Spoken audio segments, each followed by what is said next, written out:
शारदा, माझी जवळची मैत्रीण आहेस ना तू. सुखदुःखात माझी सोबत करणारी, माझे नेहमी छान व्हावं अशी सदैच्छा बाळगणारी.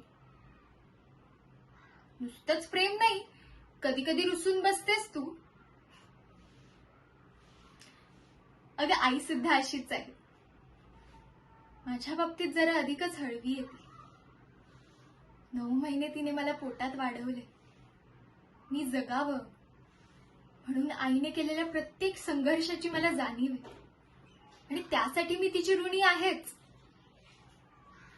अर्थात आई आजकाल माझ्याशी सरळ वागत नाही, बोलत नाही. अडून दत्तादादा मार्फत बोलते. पण आईच्या काळजात होणारी कालवाकालव दिसते मला.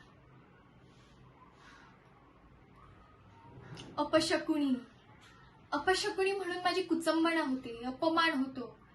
त्याची वेदना, त्याचं दुःख मला आईच्या डोळ्यात दिसतं. शारदा, डोळ्यातून सुद्धा भावना व्यक्त होतात.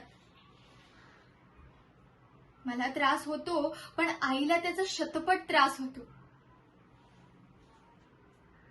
कोणत्या आईला तिच्या मुलीची उचंबना झालेली सहन होईल? माझ्या भविष्याबद्दल, माझ्या लग्नाबद्दल विचारांचा वणवा आईच्या अंतरंगात भडकलाय. आई आहे ती, माऊली. चेहऱ्यावर रागाचा मुखवटा चढवला तरी रात्रंदिवस माझ्या सुखासाठी तळमळत असते अगं ती.